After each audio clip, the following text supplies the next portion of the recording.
G'day, Jason here from In Search of Australia. I'm here at the junction of Kirkconnell Creek and Mitchell's Creek in Sunny Corner, seeing what I can find in the crevices. Hope you enjoy.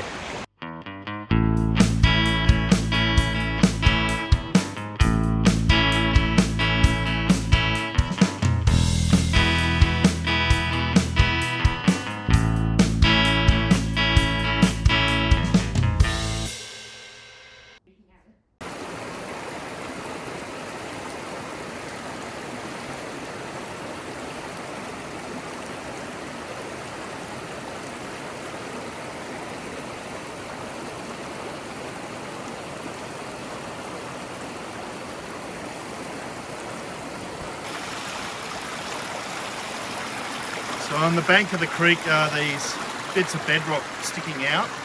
You can see the old riverbed. There's stones everywhere. People have dug in here, obviously. I'm going to try and see if some has been missed. Maybe dig into that old riverbed as well.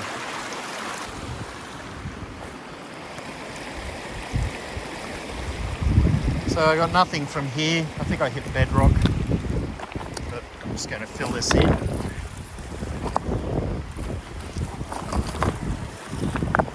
I got nothing behind the larger boulders up there.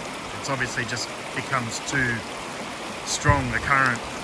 So after about an hour and a half of test panning all over the place in crevices and things, I finally found a spot. So I got a few nice flakes there. It was just 2 shovels worth to get that, so I'm hoping I'll get more. There's another tiny speck to the left, but I think I've got a good spot here.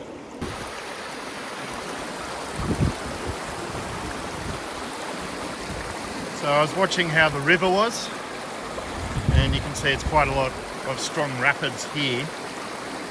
Then there's a bit of an eddy and slow part here, and here, and here. And it's just behind this rock here that I started getting that gold. So I'm going to dig out that area there and hopefully get a lot more.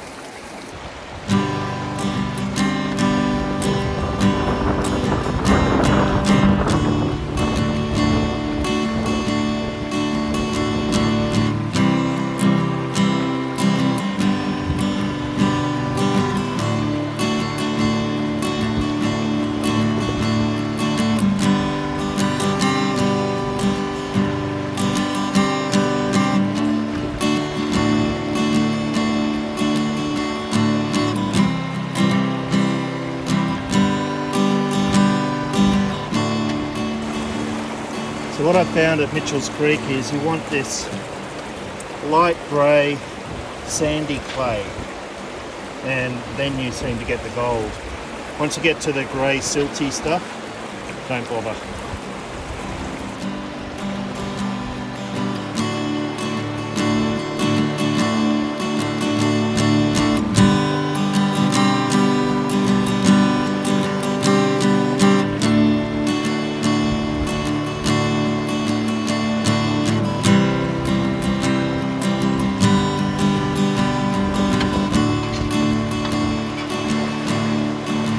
Water's cold.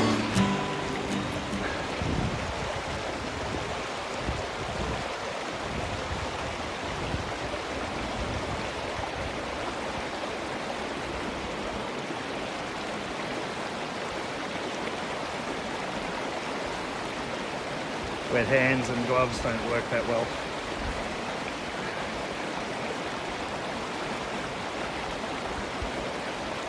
I have to say this is one of the best investments for prospecting in winter. They do eventually get seeped through, so ski gloves aren't the ultimate. I have used kitchen gloves to go over the top of other warm gloves, but the problem is they get punctured. These seem to do much better, just not over long periods of time. So I found that it's actually a crevice that I've dug into, so I'm going to use the yabby pump.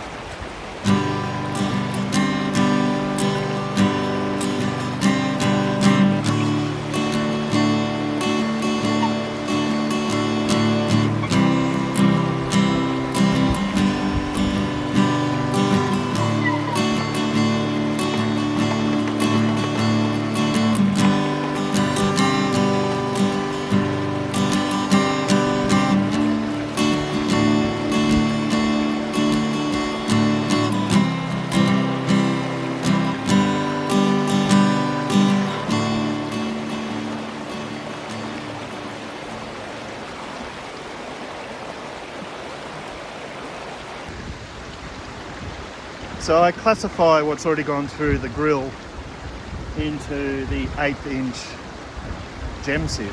I do that because it just makes the sluicing much better, and you don't have all the larger rocks taking up the little holes, I should say the coils in the mat. So I'll show this. Something interesting happened with one of my last YouTube videos. I used some loops that you get free in music making software, which someone had actually used in a song that they released on YouTube. And I got a copyright strike, well, not a full strike, I should say, a copyright notice based on the loops that exist in the software that you're allowed to use. So it was a bit of a surprise because it's free to use for your own music making, which means I apologize ahead of time. I'm just going to make my own music from now on. The title music I did myself, so I have no copyright problem with that. However, bear with some of it. I have to make it up, and I'm not really a musician.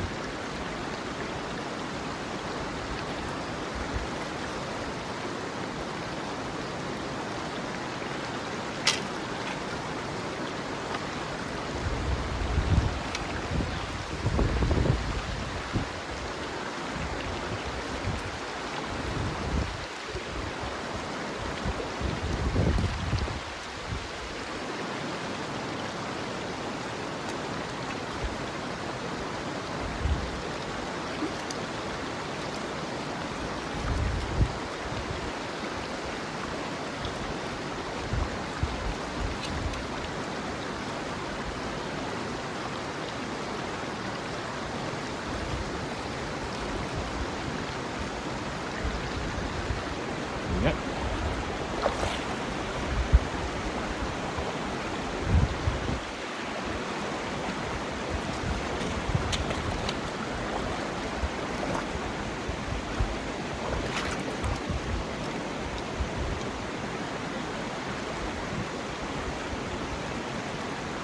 So I'm using this rock here because it stops the flow of water being too strong for panning, and it might be something I have to check for gold as well.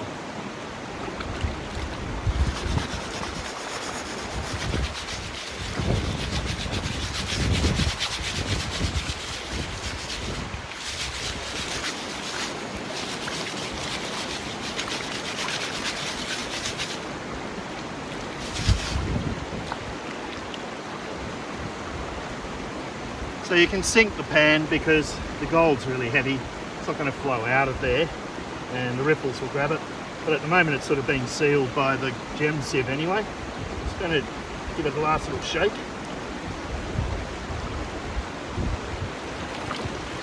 And then take it over to the bank.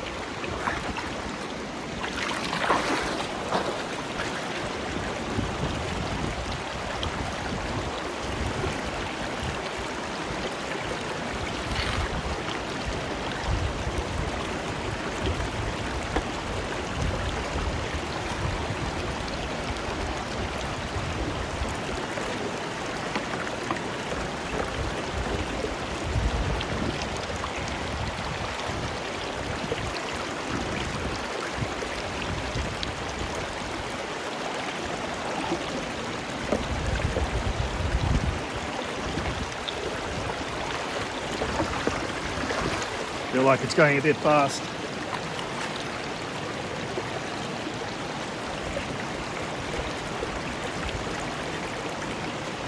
That's better.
rather than try and scrape out the rest into the sluice and possibly lose some, I tend to pan the last bit. I've still got heaps in the bucket to go, so I can keep adding to the sluice, but it'll be interesting to see what we get so far.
Still delivering.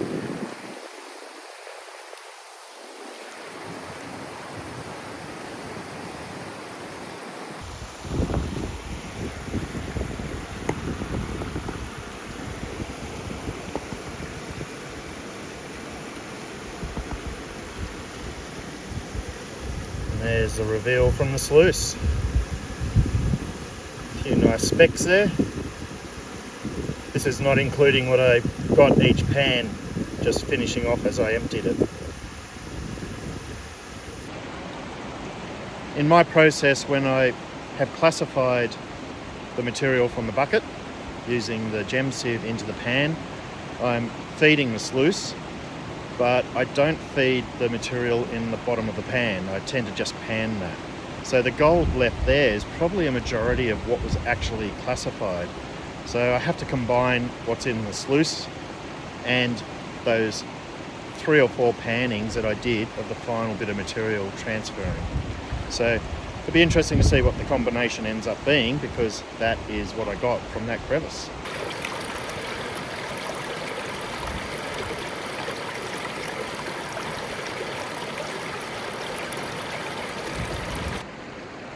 A comment on one of the videos sparked a thought in what I present. I should have given it context right from the beginning. I'm often going to places I haven't been to. I don't really spend a lot of time in them, so it's probably for about maximum 4 or 5 hours, but more often about 3. We also can't use mechanised tools in New South Wales, so high bankers and all of those things that would make collecting the gold much faster isn't part of what I can do. So the amounts I get is probably a good indicator for what you can see when you get there. I guess I'm targeting novices and people who just want to know what's in those areas when they go prospecting. I'm really just in search of those spots.